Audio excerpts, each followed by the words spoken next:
Problem है, अंदर solution है। तारक मेहता का उल्टा चश्मा, तारक मेहता का उल्टा चश्मा। तारक भाई, बच्चे खेलते हैं क्रिकेट, रोज खिड़कियों के कांच टूट जाते हैं। आज थोड़े ऐसे प्लेयर्स रिकॉर्ड तोड़ जाते हैं। खेलो बच्चों। तारक मेहता का उल्टा चश्मा, तारक मेहता का उल्टा चश्मा। काम दिन रात करवाती मेरी सास मुझे रोज सताती है। ठीक से साफ कर। अरे दिल में प्रेम हो तो सास माँ बन जाती है। अच्छा, बहू सास माँ। प्रॉब्लम्स तो है सबके साथ, बस नजरिए की है बात। तारक मेहता का उल्टा चश्मा, तारक मेहता का उल्टा चश्मा। तारक मेहता का उल्टा चश्मा। हाय टप्पू। हाय। हाय टप्पू सेना। ओए सोटी भाई सत श्री अकाल। ओए रोशन भाभी सत श्री अकाल। हेलो मिस्टर आत्माराम तुकाराम भिड़े। हेलो आचार specialist Madhavi aunty. Hello doctor आती। हेलो। हेलो कोमल आंटी। हाय बेटा। हेलो दया आंटी। नमस्ते बेटा। हेलो जेठालाल भाई अंकल। Hi uncle. जेठालाल भाई अंकल। हाँ बेटा, हेलो हेलो। हेलो मेहता साहब। अरे मुझे भी जानते हो। हेलो अंजलि भाभी। हाँ। हाय बबीता जी। हेलो अय्यर भाई। वड़कम वड़कम। मेरे को कैसे जानते? हेलो पत्रकार पोपटलाल। हेलो अब्दुल भाई सुंदर मामा। सलाम। हाय। हेलो बाघा भाई। नमस्ते दादाजी। हेलो नट्टू काका। Hello Rita reporter. अरे वाह बेटा, तुम हम सबको कैसे जानते हो? अरे ये रीटा रिपोर्टर है ना, उसकी कल तक चैनल पे मैंने गोकुलधाम खेल महोत्सव देखा पूरा। अरे वो देखकर मैं आप सबको राजकोट से इधर आ गया मिलने। क्या बात है बेटा, वाह वाह। बेटा गोकुलधाम सोसाइटी में तुम्हारा स्वागत है। Thank you Daya aunty.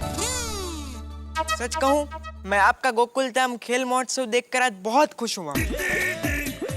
मैं आप सबकी खुशियों में अपनी खुशियों को शामिल करने के लिए आया हूँ। अरे वाह वाह बेटा वाह। अरे बेटा, खुशियों के लिए तो गोकुलधाम के दरवाजे और हम सब के दिल हमेशा खुले हैं। मैं खेल नहीं सकता, दौड़ नहीं सकता, मगर जब आप लोगों को खेलते हुए देखा तो मुझे इतना मजा आया, मुझे ऐसा लगा मैं खुद ही खेल रहा हूँ। जेठा भाई, आजकल तो सब जगह क्रिकेट छाया हुआ है, लेकिन गोकुलधाम खेल महोत्सव देख के मजा आ गया। वाह वाह क्या गेम्स थी। पंजा लड़ाना, नींबू चम्मच, उल्टी दौड़। और अय्यर भाई, आप तो साड़ी में बहुत अच्छे लग रहे थे। Thank you. लेके जाओ उनको, राजकोट लेके जाओ अपने साथ। ये सब टीवी पर देखकर एक नया मनोरंजन मिला, इसके लिए आप सभी को थैंक यू। अरे तुम राजकोट से यहाँ तक ये बताने आए, इसलिए तुम्हारा थैंक यू। अरे सिर्फ यही नहीं, मैंने वो आपका जीपीएल, दही हांडी ये सब भी टीवी पर देखा है, तब से आप सबसे मुझे लगा हो गया। और तुमको अभी इधर लाइव देख के हम सबको तुमसे लगा हो गया भाई। और दया आंटी, आप मानोगे नहीं, जब मैं नासिक गया हुआ था तो वहाँ पर एक टैक्सी ड्राइवर मुझे मिला। उन्होंने मुझसे पूछा कि तुम्हारी जिंदगी में क्या इच्छा है, तो मैंने कहा मेरी जिंदगी में एक ही इच्छा है कि मैं गोकुलधाम वासियों से मिलूं। तो उसने प्रण लिया भगवान के पास कि जब तक तुम गोकुलधाम वासियों से नहीं मिलते तब तक मैं 100 दिन तक दरगाह जल के जाऊंगा और माथा झुकाऊंगा। उसका नाम अफजल है, देख रहे हो ना मुझे टीवी पर अफजल भाई। क्या बात है, हाउ स्वीट। क्या बात है, उस टैक्सी वाली भाई के लिए जोरदार तालियां हो जाए भाई। बिल्कुल। ऐसे लोग आजकल कहाँ मिलते हैं, किसी और के मन की इच्छा पूरी करने के लिए खुद मन्नत मांगते हैं। क्या बात है, वाह। मुझे इतनी सारी खुशियां देने के लिए आप सबका बहुत बहुत शुक्रिया। थैंक यू, लव यू, मैं चलता हूँ। Bye bye bye.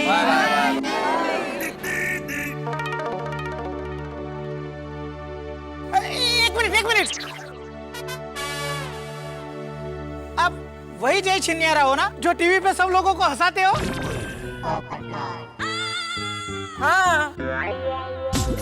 अरे आए तब से मैं सोच रहा हूँ इनको कहाँ देखा है, टीवी पे देखा है।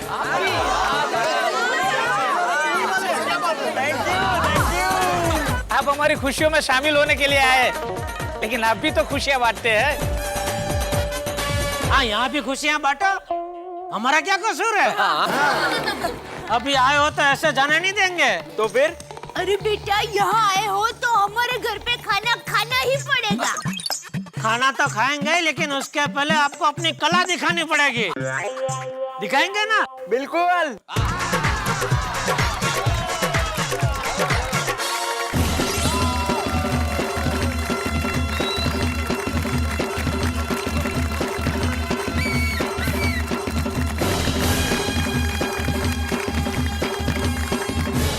दोस्तों, मैं जेठालाल भाई अंकल की एक बहुत राज की बात बताता हूँ। जेठालाल का राज? हाँ, बताओ बताओ। कौन से राज की बात बेटा? कौन सी मतलब? कितनी है? मेरे हिसाब से एक भी नहीं है। जेठालाल भाई बहुत रंगीन इंसान है। रंगीन जेठालाल भाई के बारे में एक बात पता चली है कि वो होली में रंगों से बहुत खेलते हैं।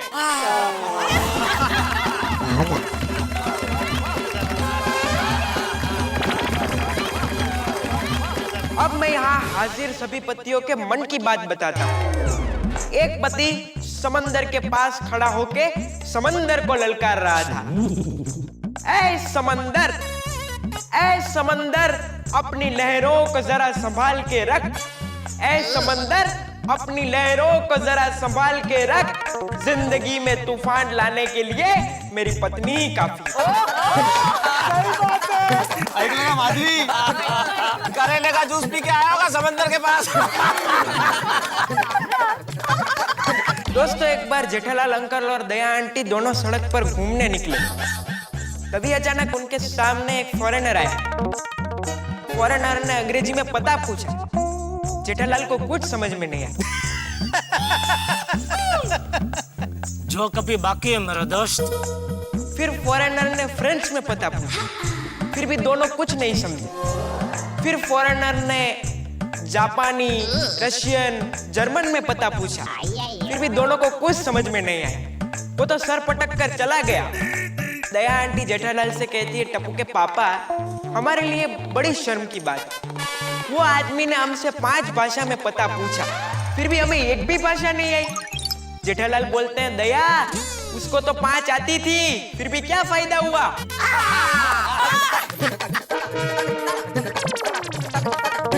अभी जग खत्म हो गया मेरा दोस्त। समझ में नहीं आया जग? आया। तो हंसा क्या गुदगुदी करो। एक बार गोगी आईने के सामने आंख बंद करके खड़ा था। रोशन आंटी वहां आई और पूछा, आया शो करे छे दीकरा? गोगी बोला, मैं देखना चाहता हूँ कि मैं सोते वक्त कैसा दिखता हूँ।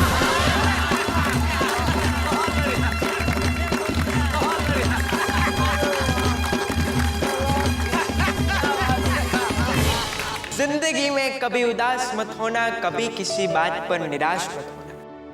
जिंदगी में कभी उदास मत होना, कभी किसी बात पर निराश मत होना। ये जिंदगी एक संघर्ष है, चलती रहेगी। ये जिंदगी एक संघर्ष है, चलती रहेगी।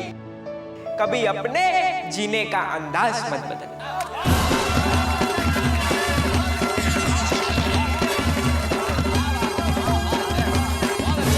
सचमुच जीने का अंदाज नहीं बदलना चाहिए, इसीलिए किसी एक शायर का शेर मुझे याद आ गया कि बेहतर से खूब, खूब से बढ़कर तलाश कर। बेहतर से खूब, खूब से बढ़कर तलाश कर, और दरिया अगर मिले तो समंदर तलाश कर। एक बार रीटा रिपोर्टर पागल खाने में गई। अरे भाई, वो उसी लायक है। अरे पोपटलाल अंकल, वो पागलों का इंटरव्यू लेने के लिए पागल खाने गई थी। सुन लिया पागल? तो उसने पागलों से पूछा कि यहाँ पर सबसे बड़ा पागल कौन? पागल बोले डॉक्टर। रीटा रिपोर्टर परेशान, बोले डॉक्टर कैसे? पागल बोले हम तो सब पागल है इसलिए यहाँ रह रहे हैं, वो तो नहीं है फिर भी यहाँ रह रहे हैं।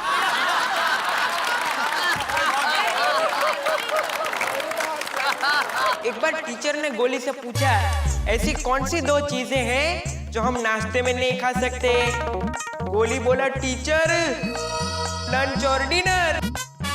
अरे नहीं नहीं, गोली आज रात का डिनर कल सुबह के नाश्ते में खा सकता है। बिल्कुल सही बात है।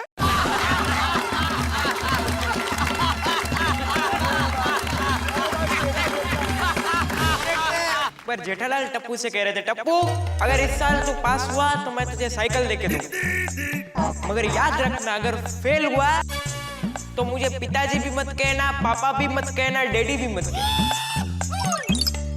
मैं तेरा कोई नहीं। एक हफ्ते बाद टप्पू रिजल्ट लेके आया तो उसके पापा ने पूछा, क्या हुआ तेरे रिजल्ट का? टप्पू बोला, मत पूछो जेठालाल। टप्पू ये क्या तरीका है? पापा को ऐसे नाम से बुलाते हैं? पर मम्मी ये तो जोक था। फिर भी नहीं बुलाने का। दया शांति शांति, जोक सुन जोक सुन। दूर इशारों से बात नहीं होती, आंसू बहाने से कभी बरसात नहीं। दूर इशारों से बात नहीं होती, आंसू बहाने से कभी बरसात नहीं होती। ये जिंदगी ख्वाब नहीं एक हकीकत है। ये जिंदगी ख्वाब नहीं एक हकीकत है, क्योंकि आंखें बंद कर लेने से कभी रात नहीं होती। वाह वाह, अरे वाह वाह, क्या बात है। आँख की तुमने बात की जय, तो मुझे एक शायर का शेर याद आ गया कि यूं तो हर आँख बहुत रोती है, हर बूंद मगर अश्क नहीं होती है, और देख कर रो दे जो जमाने का गम, उस आँख से आंसू गिरे वो मोती है। अरे वाह, क्या बात है बेटा साहब। पत्रकार पोपटलाल भाई, आपको शादी करनी है ना? हाँ भैया, बिल्कुल करनी है। मैं तो दिन रात यही सपना देखता हूँ कि जल्दी से मेरा घर बस जाए। जय तुम मानोगे नहीं, मैं दिन में 24 घंटे में से 25 घंटे भगवान से प्रार्थना करता हूँ कि जल्दी मेरी शादी हो जाए। पोपटलाल भाई निराश मत होना, ऊपर वाला सबकी प्रार्थना जरूर पूरी करता है। अरे थैंक यू जय भाई, दिल खुश कर दिया तुमने। अगर इस जन्म में पूरी ना हो तो अगले जन्म में डबल करके देता है।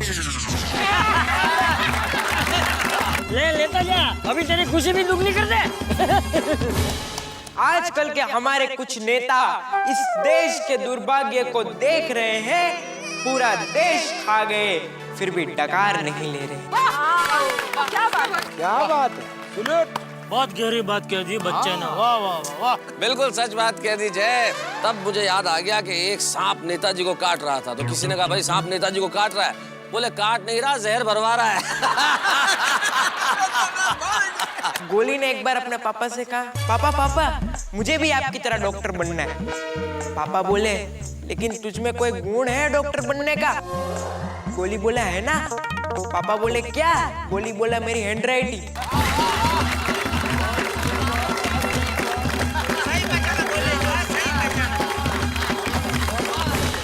जेठालाल से एक बार नट्टू काका ने कहा, सेठ जी मैं 30 साल से आपके यहाँ काम कर रहा हूँ, फिर भी आपने मेरी पगार नहीं बढ़ाई।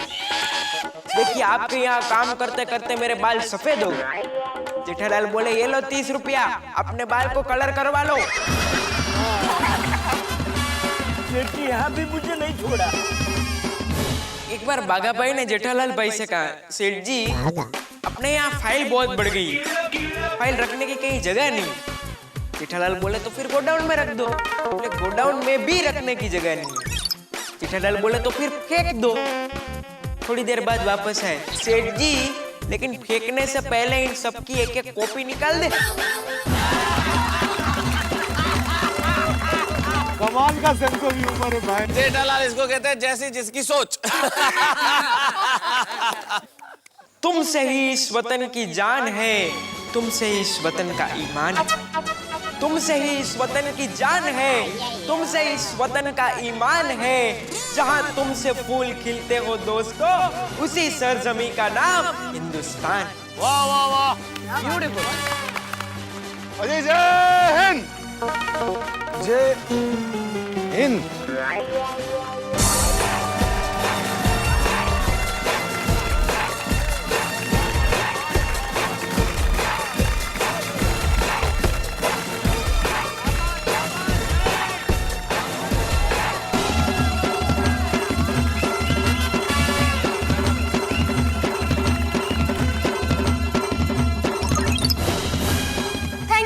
मच जय। तुम्हारी चटपटी चुलबुली बातें सुनकर हम लोगों को खूब मजा आया। हम लोग खूब हंसे। क्यों दोस्तों? जय, तुमने गोकुल धाम खेल महोत्सव टीवी पर देखा, लेकिन अब हम ये चाहते हैं कि तुम हम सब के साथ ये देख कर जाओ कि किसे मिलता है गोकुल धाम खेल रत्न अवार्ड। ओके, क्या बात है। और अब मैं अनाउंस करने जा रही हूँ गोकुल धाम खेल रत्न अवार्ड। एक मिनट। अरे भिड़े, क्या हेलो एक मिनट देखिए, मुझे कुछ कहना है। अरे भाई कल कहना। जेठालाल, आज कहना जरूरी है। अरे तो प्रोग्राम के बाद में कहना भाई। तो फिर कोई सुनेगा ही नहीं। अरे तो ऐसी बात क्यों कहनी है जो कोई सुनने को तैयार नहीं है?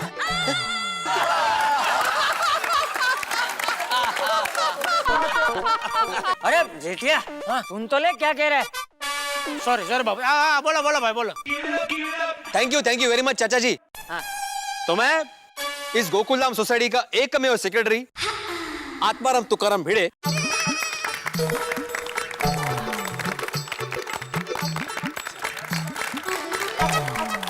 ये बताए, आजा हो गया, चलो। फिर भी मैं बोलूंगा। देखिए, इस प्रोग्राम को आगे बढ़ाने से पहले यहाँ पर कुछ लोगों का आभार मानना बहुत जरूरी है। तो इस सोसाइटी का सेक्रेटरी होने के नाते इस गोकुलधाम खेल महोत्सव 2011 का शानदार आयोजन करने के लिए मैं टप्पू सेना, चंपक चाचा जी, सुंदरलाल और अब्दुल, इन सब का आभार मानता हूं। Thank you.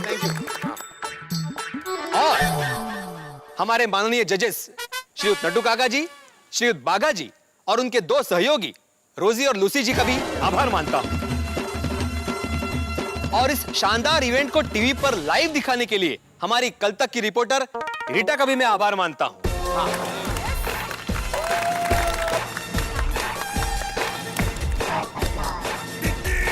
और हमारे यहां उपस्थित हमारे नन्हे मेहमान श्री जय चनियारा जी का भी मैं आभार मानता हूं कि उन्होंने अपने हास्य कला का प्रदर्शन करके हमारे जीकेएम की पूरी थकान को एक पल में दूर भगा दिया। थैंक यू जय। एक मिनट बड़े, जो तुमने कहा बिल्कुल ठीक कहा, लेकिन अगर आप लोगों की इजाजत हो तो मैं भी कुछ कहना चाहूँ। अरे बिल्कुल। बड़े, मुझे लगता है कि जय चनियारा के लिए आभार शब्द थोड़ा सा छोटा है। आज जिस तरह जय ने अपनी कला का प्रदर्शन किया है वो बिल्कुल अनुपम है।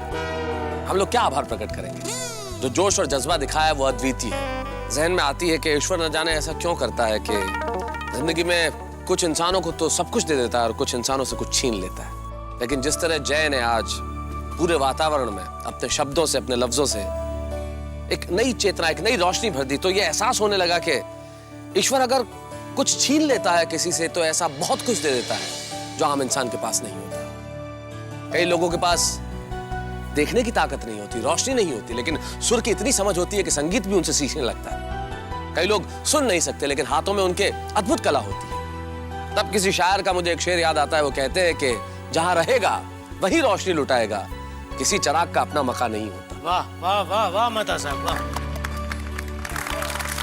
और जिस तरह आज जय चनियारा ने अपनी कला का अनुपम नायाब उदाहरण यहाँ पेश किया, शायद हम सबको एहसास होना चाहिए कि ईश्वर ने हम सबको बहुत कुछ दिया है, सब कुछ दिया है, लेकिन शायद जो सब कुछ दिया उसका उपयोग हम कर नहीं पाते। और जिंदगी में हमें उन लोगों का सम्मान करना चाहिए जिनके पास बहुत कुछ नहीं है, लेकिन हम सबसे ज्यादा कुछ ऐसा है जो उन्हें हम सबसे अलग करता है और हम सबसे बड़ा बनाता है, जैसे जय चनियारा। बस मुझे इतना ही कहना था। अब आप बताएं रीटा के हमारा खेल रत्न अवार्ड किसे मिल रहा है?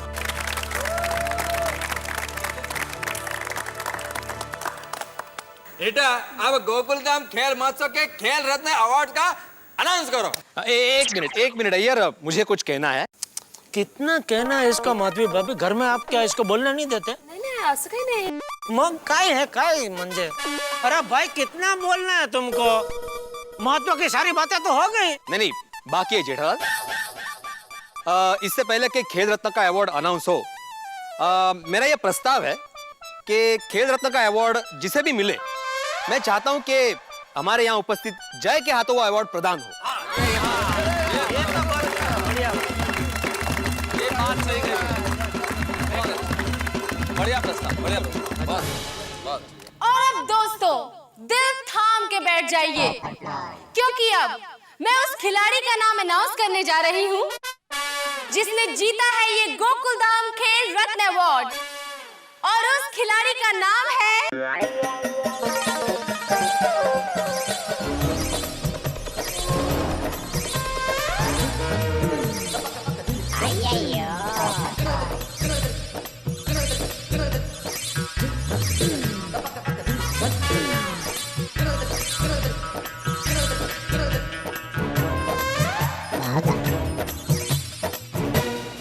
दोस्तों, दुनिया की चाहे जो खेल प्रतियोगिता हो, लेकिन हर खेल प्रतियोगिता में दुनिया भर के हर व्यक्ति को यह इंतजार रहता है कि भाई कब वो घड़ी आएगी जब हमें यह जानने को मिलेगा कि उस प्रतियोगिता का मैन ऑफ द मैच यानी कि सर्वश्रेष्ठ खिलाड़ी कौन है। चाहे क्रिकेट मैच हो या ओलंपिक्स हो या एशियाड हो या हमारा जीकेएम, और जीकेएम में भी हम सब लोग इंतजार कर रहे हैं कि हमारे यहाँ इस जीकेएम में खेल रत्न अवार्ड का हकदार आखिर कौन होगा। भाई जिंदगी और खेल दोनों में एक बड़ी समानता है, दोनों में ही आपको डटे रहना चाहिए, संघर्ष करना चाहिए, ना कि आप हालात और नसीब को दोष देके मायूस होकर बैठ जाए। देखिए हमारे छोटे से कलाकार जय छनियारा, इन्होंने हालातों के आगे सर नहीं झुकाया, वरन लोगों को हंसाने का बीड़ा उठाया। हमें ऐसे ही प्रेरणा लेनी चाहिए। लेकिन अभी यहां सबके दिमाग में यह सवाल है कि खेल रत्न का अवार्ड किसको मिलेगा।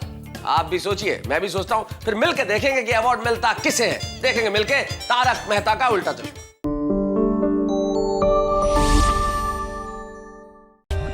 For more updates, subscribe to our channel, click the show links and enjoy watching the videos.